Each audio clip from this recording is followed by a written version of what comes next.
বাঁচি, এটার জন্য আমরা মরতে চেষ্টা করি।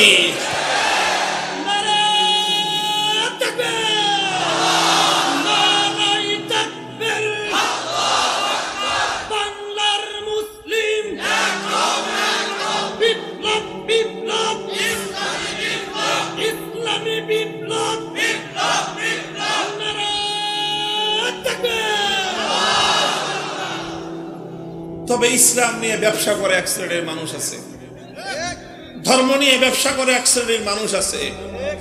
এরা কারা?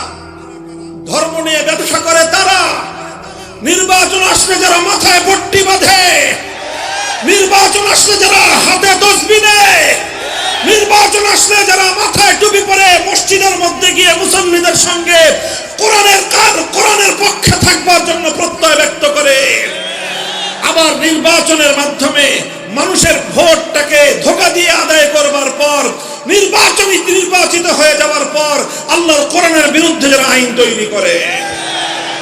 ধর্ম নিয়ে ব্যবসা তারা করে যারা কোরআনের কথা বলে ক্ষমতায় আসবার পর আল্লাহর কোরআনকে উৎখাত করার জন্য তারা আইন তৈরি করে, রাজনীতি করে। আমরা ধর্ম নিয়ে ব্যবসা করি না, আমরা ধর্মের রাজনীতি করি। আমরা ইসলাম নিয়ে ব্যবসা করি না, আমরা ইসলামের রাজনীতি করি।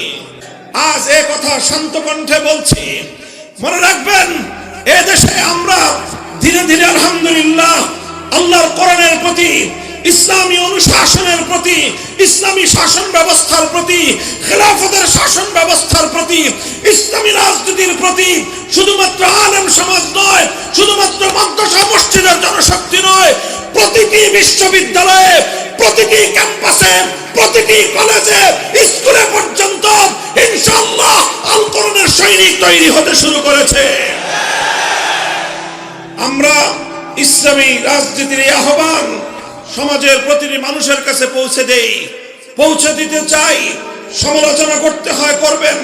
ইসলামী রাজনীতিকে ধর্ম ব্যবসা বলে আখ্যায়িত করবার, ইসলামী রাজনীতিকে ধর্ম ব্যবসা বলে কটাক্ষ করার এই আস্পর্ধা বাংলার মাটিতে বেশি দিন বরদাস্ত করা হবে না। ইসলামী রাজনীতির বিরুদ্ধে কেউ যদি কটাক্ষ করে, সরাসরি ইসলামের অবমাননা।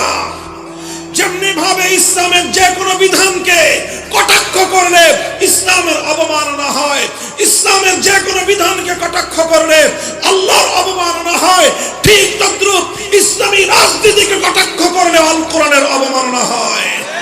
ইসলামী রাজনীতিকে কটাক্ষ করলে আল্লাহর অবমাননা হয়, ইসলামী রাজনীতিকে কটাক্ষ করলে ইসলামী শরীয়তের অবমাননা হয়, ইসলামী রাজনীতিকে কটাক্ষ করলে আল্লাহর জমিনে ইসলামী রাজনীতির প্রবর্তক নবী মুহাম্মদ আরবীর কটাক্ষ এবং অবমাননা করা হয়।